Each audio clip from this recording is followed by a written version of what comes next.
আজকে হচ্ছে একটা শপিং ব্লগ। আমরা অনেকদিন পর আজকে শপিং করতে যাচ্ছি।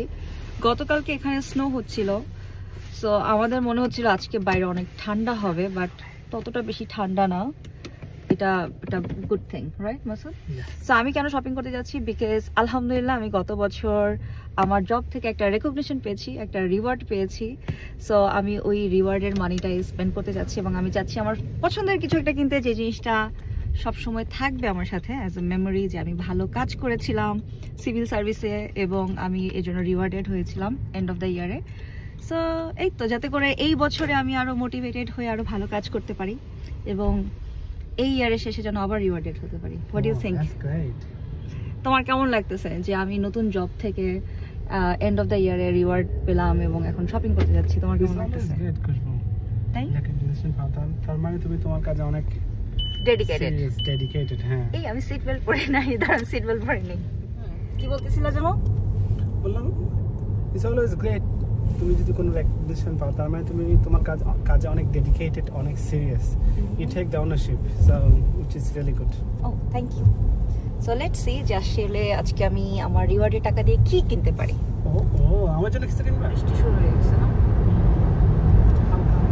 আকাশটাও মেঘলা। বৃষ্টি না হলে কিন্তু রাস্তা সব জায়গায় স্নো দেখতাম, তাই না? ভালো স্নোগুলো পড়ে গেছে। সো আমার রিওয়ার্ডের টাকাটা স্পেন্ড করার জন্য আমি চলে আসলাম হেই স্যামুয়েলে এবং আমার এই ঘড়িটা খুবই পছন্দ। এই ঘড়িটা বেসিক্যালি আমি দেখেছিলাম যখন আমি গত বছর আমেরিকাতে গিয়েছিলাম। সো আসলে আমি আমেরিকাতে গিয়ে এটা পছন্দ করি, কিন্তু একটা কারণে কেনা হয় না। আর সেই কারণটা হচ্ছে আমি শপিং মলে ঢুকেই আর কি মেসিসে ঢুকে এই ঘড়িটা পছন্দ করি এবং আমরা মেসিসে ঘুরছিলাম, ভাবতেছিলাম যে আমি পরে কিনে বের হব, বাট এর মধ্যে শপিং মল বন্ধ হয়ে যায় এবং আমরা বের হয়ে যাই এবং তারপরের দিন আমার ফ্লাইট ছিল। সো এর জন্য আর সেদিন কেনা হয়নি। এরপর থেকে এসে আমি কনস্ট্যান্টলি খুঁজতেছিলাম হাসি দাও মাইকেল কোর্সের ওয়েবসাইটে এবং বিভিন্ন ওয়াচ শপে এই ঘড়িটা। সো ফাইনালি আমি এটা হেই স্যামুয়েলে পেলাম এবং আমি কিনে ফেললাম। আর এই তো ঘড়ি কিনে তো আমি ভীষণ খুশি। যতই আমরা ফোনে এখন টাইম দেখি না কেন, আমার কাছে মনে হয় যে কোনো মেয়ে বা ছেলের জন্য ঘড়ি হচ্ছে একটা মোস্ট বিউটিফুল, এলিগেন্ট এবং স্মার্ট একটা অ্যাক্সেসরিজ। তারপরে শুধু ঘড়ি কিনলে তো হবে না। এখানে আমরা চলে আসলাম রিভার আইল্যান্ডে। আমি একটা স্যুট দেখছিলাম, আমার মনে হচ্ছিল আমার একটা স্যুট কেনা খুবই জরুরি। আমি নতুন নতুন স্যুট কালেক্ট করতে পছন্দ করি, বাট তেমন কিছু পেলাম না। এবং তারপরে আমরা গেলাম নেক্সট ডে ঢুকতেই আমার একটা ওভারকোট পছন্দ হলো, কারণ এরকম ডার্ক প্লাম কালারে আমি একটা ওভারকোট খুঁজতেছিলাম বেশ কয়েকদিন যাবত, বাট সাইজ ছিল না। সো সাইজের জন্য কাউন্টারে এখন ওয়েট করছি, যেহেতু আমি সাইজ 8 পরি। সো তাদের কাছে সাইজ 8 আছে কি না। এখানে সাইজ 6 ছিল, 10 ছিল, শুধু 8ই ছিল না। সো যিনি সেলস অ্যাডভাইজার ছিলেন সে খুবই কাইন্ড ছিল। সে উপরে যায় এবং ওয়্যারহাউস থেকে তাদের স্টক রুম থেকে আমার জন্য 8 সাইজটা নিয়ে আসে। আর এই তো আমি ওভারকোটটা পেয়েও খুশি। সো এর মধ্যে দেখি যে মাসুদ আমার আশেপাশে নাই, তখন আমার মনে হলো সে নিশ্চয়ই মেন্স সেকশনে চলে গেছে। আরেকটা জিনিস হচ্ছে, আমরা আসলে বক্সিং ডের অনেকদিন পরে যাওয়াতে কোনো সেলই পাইনি, আর মোটামুটি সামারের জিনিস অলমোস্ট চলে আসছে, তেমন উইন্টারের কালেকশনও আমরা দেখতে পাচ্ছিলাম না।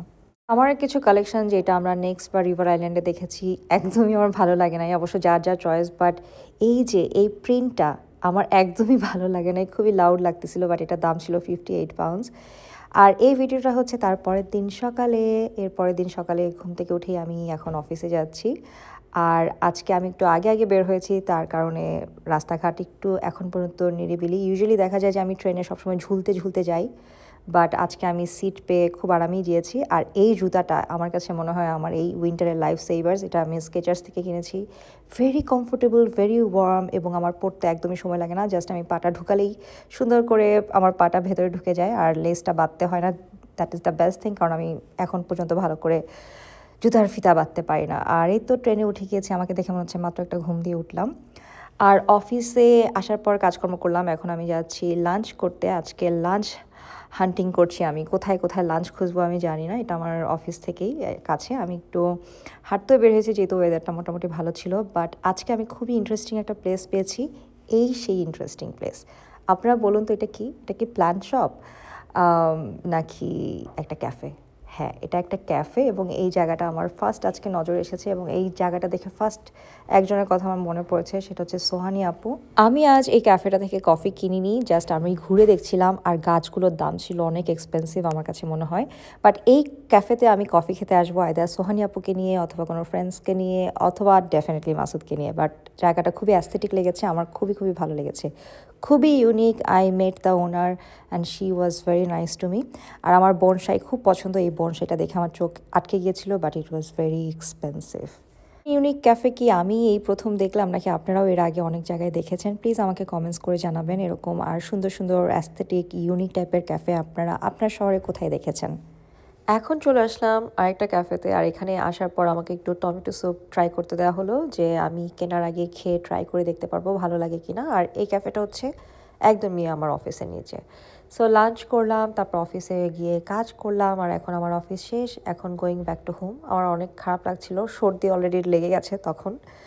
সো এই তো অফিসের বাইরে দেখতেই পাচ্ছেন কি সুন্দর এখন পর্যন্ত আলোকসজ্জা করা, এবং এই আলোগুলো দেখলেই আমার কাছে মনে হয় এখনও ফেস্টিভ ফেস্টিভ।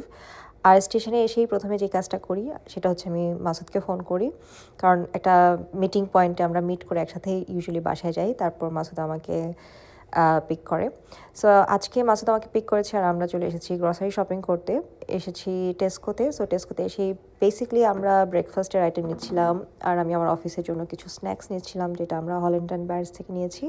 আর এই ফ্লাওয়ারগুলো দেখে এত সুন্দর লাগছিল, এত চমৎকার একটা অরেঞ্জ কালার, দেখে মনে হচ্ছিল যে এই সবগুলো ফুল যদি আমি বাসায় নিয়ে যেতে পারতাম।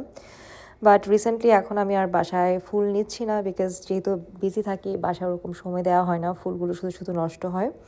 সো রিসেন্ট টাইমে ফুল কেনা হয়নি, বাট আমার কাছে মনে হচ্ছিলো যে আমি আজকে ফুল কিনতে চাই, বাট আলটিমেটলি ফুলগুলো কেনা হয়নি। আমরা ব্রেকফাস্ট আইটেম নিলাম, আর এই তো এইভাবেই আমাদের একটা দিন শেষ হয়ে গেল।